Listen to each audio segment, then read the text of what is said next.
5 de la tarde iniciamos nuestra segunda hora. Ya saben ustedes que como cada día a partir de esta hora, a partir de este momento, hablamos en Gente Luminosa. No se vayan, que ahora hablamos de neurociencia. Roscas y cotufas con Ángel González. Hoy vamos a conocer el caso de Desiree Regalado. Es enferma de cáncer y se encuentra hoy aquí con nosotros. Es tan desesperante el hecho de recibir una noticia como esta y no poder salir corriendo porque sabes que está dentro de ti. No es algo que tú puedas escapar, sino que lo tienes que afrontar. Pero cuando recibes esto, se te cae el mundo encima. Todo esto del cribado no se puede esperar a la edad de 50 años, 50 y pico años. O sea, esto incluso hay chicas, hay mujeres que se le han diagnosticado hasta con 20 y pico años. ¿Y qué pasa? Que como no se hacen esos cribados, puede ser que lo cojas a tiempo. Por mi caso, como fui yo, la detección. Pero si yo siempre digo, si yo no me llego a ver palpado, no me hacen mamografía porque no estaba en la edad y a saber dónde estaría yo ahora.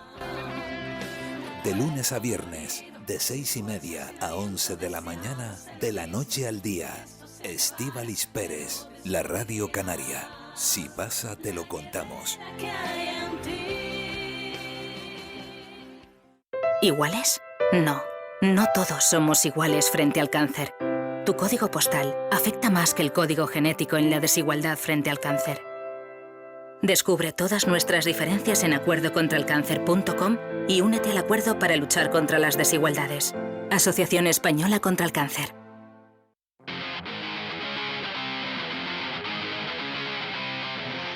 Gente luminosa en Roscas y Cotufas.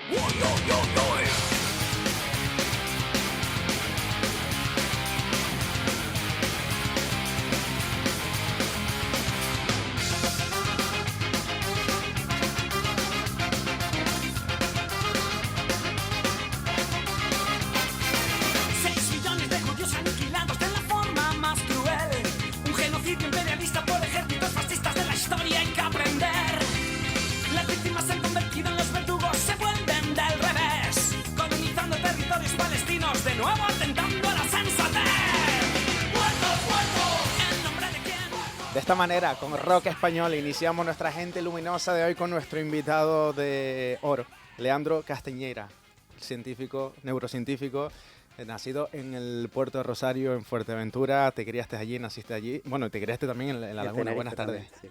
Buenas tardes, muchas gracias por invitarme. Bueno, está sonando esta canción, es de SCAP, Sí, Intifada. SCAP. Cuéntanos por qué has elegido este tema. Hombre, obviamente, Intifada es una canción que yo escuchaba mucho cuando yo tenía 14, 15 años, precisamente en Fuerteventura, en el instituto. Y Escape para mí es un grupo que está un poco infravalorado porque a mí me educó un montón. Cuando ahora, el 7 de octubre... pasó todo los atentados de Hamas y todo el mundo, la gente decía, Israel tiene derecho a defenderse. Y yo lo tenía clarísimo, que lo que se estaban defendiendo era Palestina, claramente. Y eso lo aprendí, pues digamos que me educó políticamente y yo creo que forjó mi carácter. Por eso esa canción yo creo que ahora es un momento muy adecuado para ponerla. Bueno, Leandro, te licenciaste en biología, te hiciste doctor en biomedicina y biotecnología, también tienes formación, una formación que amplió tu postdoctorado y un contrato de investigación en la Universidad de Washington en St. Louis, en Missouri, y has vuelto tras 10 años. ¿Por qué? Hombre, porque como en Canarias no se vive en ningún lado, sinceramente. Yo creo que los canarios... o por lo menos yo siempre estaba allí, me estaba formando, pero mi idea era siempre volver. Y yo sabía que para poder volver tenía que conseguir grandes cosas para ¿sabes? Desarrollar bien mi carrera y desarrollar un buen currículum para poder volver. Pero ahí no estuve solo en Washington University, ahí estuve 5 años y luego estuve en California, en Children's Hospital Orange County, los otros 5 años. Iba a decir que Pau Gasol lo hizo todo en la NBA, hablando de baloncesto, claro. y tú has dejado la NBA Sí. de ser, pues eso, una estrella, un Pau Gasol, un Kobe Bryant, un Shaquille O'Neal, para venirte otra vez a casa, porque estamos hablando de una persona que es eso, lo hablamos fuera de micrófono, la NBA de la ciencia. Estamos hablando con eso, con, Sí, con total, un pivot sí. dominador. Pues la verdad que sí, si tú miras la gente que llega a la NBA y la gente que llega a tener proyectos como yo, científicos grandes y tal, pues no somos muchos. Y ¿por qué quiero volver? Obviamente, yo he sido formado aquí, precisamente en La Laguna, y mi doctorado y mi carrera, ¿no? Todo eso se pagó con impuestos, yo pagaba muy poquito. Bueno, no pagaba nada, porque mi padre es profesor de la universidad también. Y una forma de devolver todo ese talento, todo ese conocimiento se lo están llevando países extranjeros, y para mí era importante devolverlo a Canarias, y también porque como aquí, como dije antes, no se vive en ningún lado. Leandro, ¿por qué decidiste estudiar biología? Pues a mí me gustó siempre mucho la naturaleza. Yo siempre iba de acampada todos los veranos con mi familia en Fuerteventura. Nos gustaba mucho pulpear, como decimos nosotros, o cangrejear, coger pulpos, coger cangrejos y pescar. Y fue un poco por ahí. Lo que pasa es que luego como que me transicioné un poco hacia la neurociencia, ¿no? Primero estaba interesado en la naturaleza, y luego pues me interesó un montón el cerebro y Dice, la los pulpos son neurociencia. súper inteligentes. Pues la verdad es que sí, la verdad que sí. Ya no intento, ya no cojo tantos pulpos como antes, la verdad. ¿Qué te llamó la atención de Estados Unidos para recalar allí? No, en Estados Unidos, básicamente, ¿cómo llegué yo Mm. allí?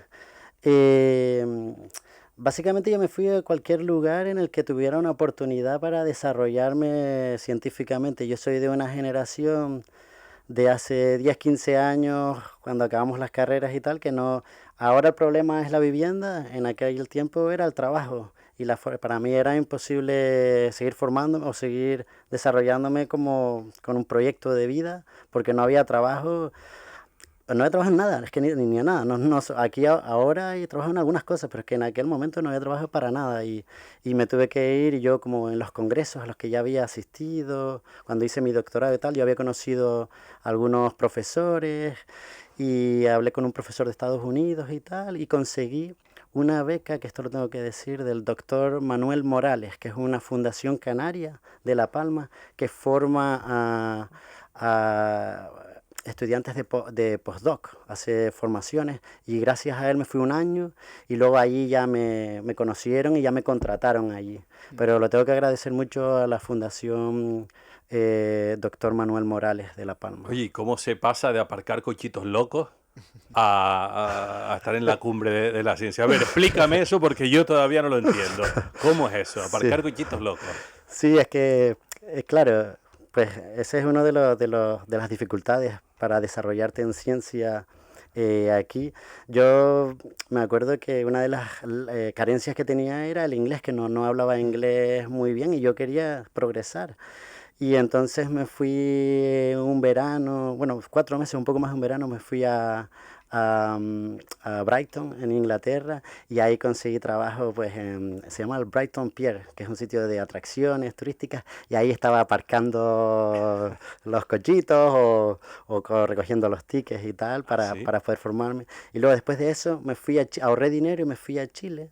Hice una estancia investigando allí con un profesor que conocía y tal, que también me lo pagué yo, digamos, el pasaje y tal. Pero él sí me pagó a mí la estancia y los 3 meses eso. Y ahí me formé, y ahí precisamente fue donde conocí al profesor. No solo lo había conocido en los congresos, pero donde lo conocí de verdad fue en esa estancia, que conocí al profesor de Estados Unidos. Y ahí ya nos conocimos y tal, y ya cuando terminé mi doctorado y tal, y tuve la oportunidad, me conseguí el postdoc ese a Washington University.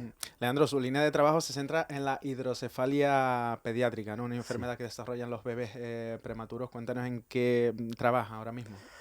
Pues digamos que la idea más grande, o la idea por la que he conseguido este proyecto tan grande de $1,500,000, es porque hemos propuesto un tratamiento para esta enfermedad. Esta enfermedad, no sé si ustedes ven a veces que hay niños en países subdesarrollados, países donde no tienen sistemas sanitarios desarrollados, que al niño le crece como la cabeza. No sé si han Eso visto no es lo que alguna. tuvo Óscar Domínguez. Pues la verdad que... el artista canario, hijo, el de el mismo. Tacoronte. Yo Sí. creo que sí, que lo fue desarrollando con la edad. Puede me ser, porque te parece. puede dar a cualquier momento de la Mm. vida en el que yo me enfoco sobre Con todo niños. es con la pediátrica. Los niños, sobre todo cuando nacen prematuros, Mm. durante el embarazo, hay un montón de mecanismos para que el sistema inmunitario del bebé no se hiperactive. Porque siempre se dice, no, el sistema inmunitario de los niños no está desarrollado. En realidad sí está desarrollado. Lo que hay un montón de mecanismos en la barriga del bebé, por ejemplo, cuando toman el líquido amniótico de la madre o cuando nacen, cuando beben la leche, hay un montón de mecanismos que moderan las reacciones inflamatorias. Entonces tú, al momento de nacer, un niño a término, cuando nace, ha pasado por todo ese proceso de moderación inflamatoria. Entonces, cuando nada más nacer, de repente estás en contacto con un montón de bacterias, virus, con todo el ambiente no estéril. Entonces, pues eso, los niños a término no tienen problemas, pero los niños prematuros, como no han pasado ese proceso de moderación inflamatoria, cuando nacen tienen una reacción inflamatoria brutal y que les produce hemorragias y esas hemorragias destruyen las estructuras que controlan el fluido del cerebro y así es como inducen la hidrocefalia. Nosotros creemos que en esos niños prematuros tienes una ventana de tiempo en el que podemos inhibir esa inflamación o podemos moderar esa inflamación con una enzima que hemos probado que funciona con ratones y creemos que podríamos tratar a estos niños para que nunca desarrollen la enfermedad. Porque una vez tú tienes la enfermedad, ya eso eres un paciente crónico para el resto de tu vida. Tienes que ponerte un tubo o un catéter que drena el exceso de líquido. Nosotros creemos que podríamos tratar esta enfermedad para que nunca se desarrolle. Y pasa con mucha más frecuencia de lo que la gente se cree. Lo que pasa es que los tratan, tienen un tubito que va por debajo de la piel y no se ve, pero seguramente hayas visto o conozcas a gente que tenga un catéter con un tratamiento de hidrocefalia. De hecho, en Estados Unidos, un neurocirujano pediátrico, el 50% de su carga laboral es poner estos tubitos o como siempre fallan, es que ese es el otro problema que tienen, fallan con un montón de frecuencia, tienen que estar continuamente reemplazándolos y tal, y ese es el 50% de la carga laboral de un neurocirujano pediátrico, y nosotros creemos que somos capaces de conseguir que esta enfermedad no sea un problema. Acromegalia era lo de Oscar Domínguez. Estaba yo. ¿Cómo? Acromegalia era lo de Oscar Ah, Domínguez, no era hidrocefalia. hidrocefalia. Oye, ¿y no te da pena el dejar ese equipo que lideras ahí en Estados Unidos para venirte aquí? Porque estás ahí Ya, en la cumbre, como sí, quien dice, y a lo mejor decir, pues ya. me quedo unos años más o no sé. La verdad es que yo ahí vivo allí solo, estoy con mi esposa, que mi esposa es de Missouri, no es de California, y tenemos hijos, y estamos tan solos, y además tengo un hijo, ya aprovecho y lo digo, que tiene autismo, y tiene 5 años, los comportamientos son muy complicados, muy complejos, y es casi otra de las razones por las que nos mudamos, es porque tenemos mucho más apoyo familiar, Claro. y, y, y también porque en realidad a mí me gusta más vivir aquí. Además, yo me veo capacitado con toda esta experiencia de desarrollar mis propios proyectos aquí, ¿sabes? De conseguir financiación y desarrollar mis propios proyectos aquí. Creo que yo siempre he tenido como ciclos de 5 años más o menos, ¿no? La carrera, luego el doctorado, luego el postdoctorado en Washington University unos 5 años. Y luego ya estuve en el hospital unos 5 años. Y yo creo que ya me toca un ciclo ya, digamos, como investigador senior, porque además conseguí se llama Beatriz Galindo, la beca que me trae es para atraer talento y es competitiva.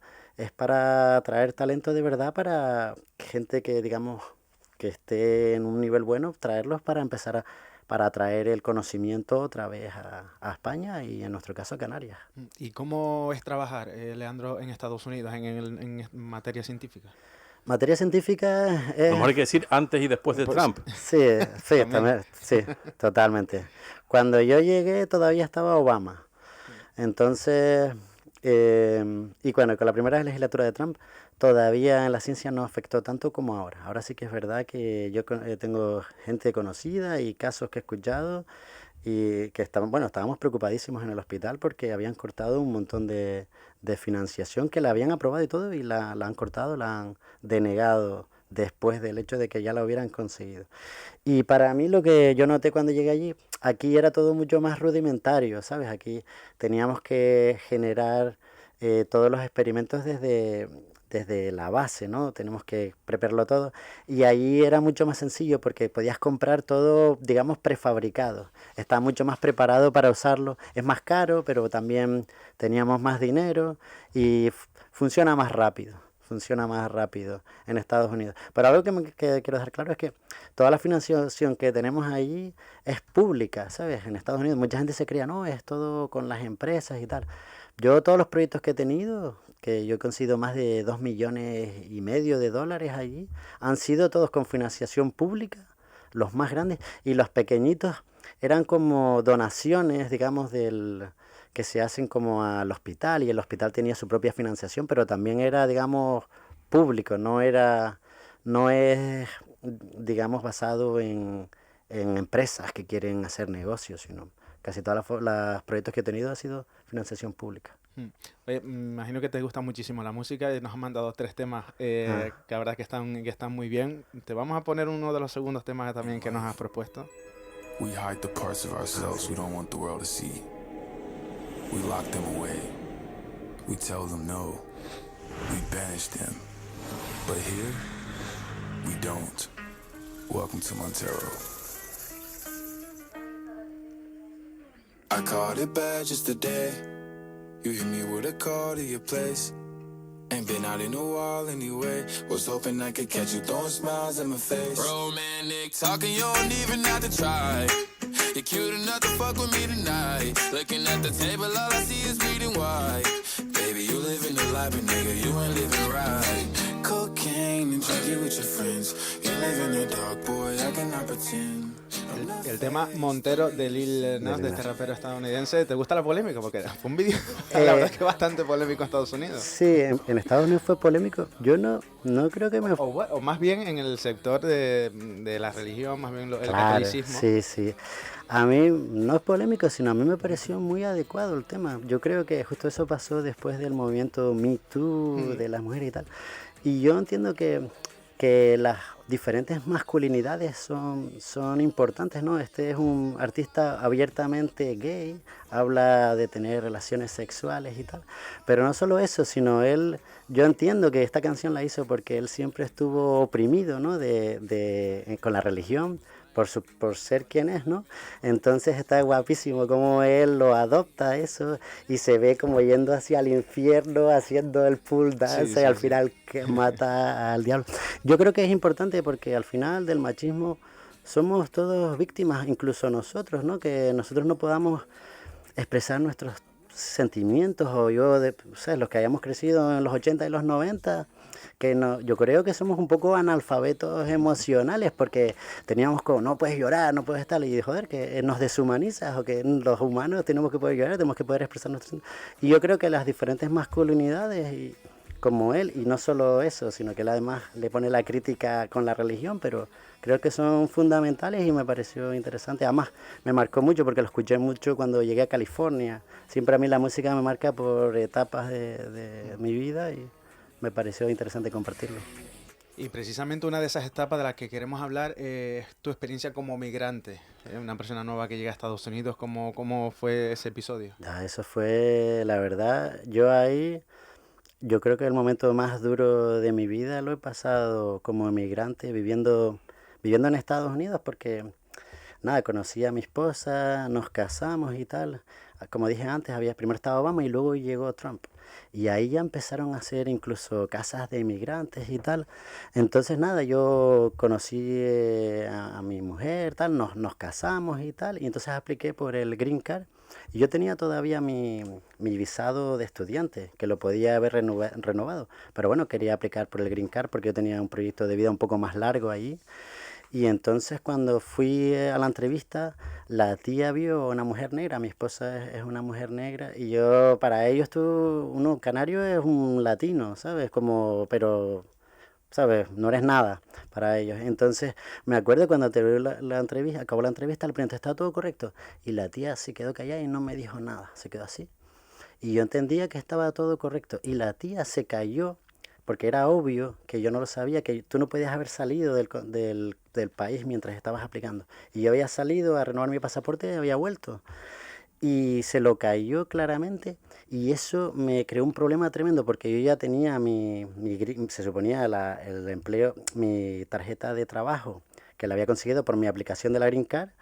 Y no renové mi visado, no lo había renovado, sino me quedaba con la tarjeta de trabajo. Pero claro, como había esa infracción que había abandonado el país, me quitaron el permiso de trabajo y me pasé 9 meses sin trabajar, con mi esposa embarazada, del hijo que tiene autismo.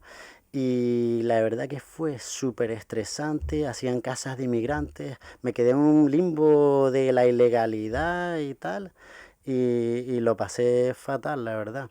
Y por eso yo creo que eso fue producto simplemente del racismo que le había impregnado a esa mujer, porque yo creo que era ilegal lo que hizo, me tendría que haber informado de que eso no era correcto, si estaba haciendo el documento, era un funcionario, ¿sabes?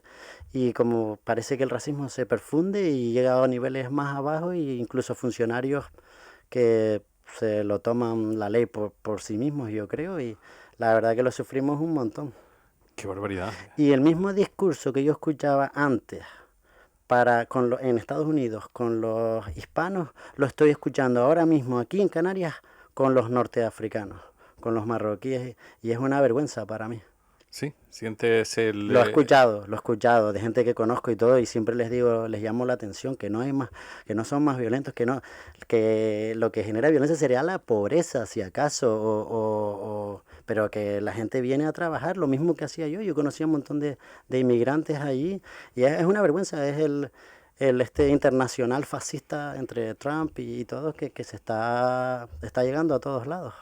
Se te nota una persona muy, muy implicada con la sociedad, más allá de lo que es el mundo de la ciencia, pues conocer de lo que se mueve en el mundo, lo que se mueve en las islas y muy implicado también con los problemas de la sociedad. Sí, yo creo que hago ciencia también un poco porque quiero cambiar el mundo en el que vivimos. Quiero de alguna manera hacerlo mejorar con esa enfermedad que es específica con la que trabajo, pero en cualquier aspecto de mi vida, y me gustaría que las cosas fueran para mejor. Y Leandro, para conocerte un poquito más, tenemos pues algunas preguntas así rápidas. Una de ellas que te quiero hacer es, ¿cómo definirías tu profesión en una palabra? Mi profesión, bueno, investigación, ¿no? Investigación. No sé. Y estaba pensando apasionante. Apasionante, sí, no sé, yo creo. Aprendizaje, ¿no? Aprendizaje. ¿Qué animal serías y por qué? Eso es fácil, un león. Porque me llamo Leandro, que según algunos significa hombre, león, andro, hombre. Soy Leo también, que no creo mucho en los horóscopos, nada, pero por casualidad, pues yo creo que ya eso es suficiente. ¿Y sueles utilizar la inteligencia artificial? Sí, ¿Te llevas bien? Todo el tiempo. Sí, Sí, me parece un gran aliado. Tenemos algunas preguntas preparadas con inteligencia artificial para que, bueno, suelen ser preguntas y respuestas rápidas. Buenas tardes, soy Arminda, encantada de conocerte, Alba. Vamos allá. ¿Cómo describirías el jazz a alguien que solo escucha reggaetón? No, perdón, esto no... Uy, esto no eran... No, Alba no eres tú, así que eso para otro invitado. Yo digo, vaya, el jazz, el reggaetón, no te veía muy reggaetonero yo a ti, ¿eh? Hombre, yo no... Hombre, tampoco te veo muy deportista y sin embargo me han dicho que, también es verdad, sí, te calzas unos tenis o unos zapatos de deporte y te lanzas a hacer una carrera y encima te llevas premios. ¿Eso es verdad? Sí, la verdad que sí, que cuando estaba en la carrera me presenté a alguna carrera popular y tal, así sin entrenar ni nada, con algunos colegas. Y al final, cuando terminé, Claro, yo no me había dado cuenta, había muchas categorías diferentes y yo sabía que he llegado al principio, ¿no? Pero cuando empezaron a dar las copas, Leandro Castañeira Ruiz, tercer clasificado, ¿Qué dice? me quedé loco ahí, hasta mis Pero colegas sin haber diciendo- entrenado ni nada. sin haber entrenado y tal, pero eso era cuando tenía 23 años por ahí, que en esa época eso fue en el Mario Auxiliadora, en la Orotava. ¿sí? Y después de eso ya entrené un poquito, nunca entrené demasiado, pero sí ya me presenté a algunas ¿Sí? carreras y la verdad que se me daba bien. Vaya, oye, ¿qué es lo que se te da mal entonces? Cantar. Pues te vamos a decir que cantases algo. Me gusta tocar la guitarra, me gustaba tocar la guitarra ¿sí? un poco, pero... sí. ¿Y esto? Ah, claro. Bueno, está claro, es Cataisa, la niña guanche, que, hombre, yo creo que siempre es una canción que nos recuerda pues nuestra historia, digamos, colonial, que siempre ha estado conmigo. Esta no es una canción que esté por tapas, sino siempre ha estado conmigo, y de hecho, al principio de la canción se escucha un poema que dice Ventor, que se tiró por Tigaiga cuando vio que ya no... Mira. No quedó sino el coraje de una isla y de una raza y una infinita querencia. Nacer, vivir y morir sin cadenas castellanas.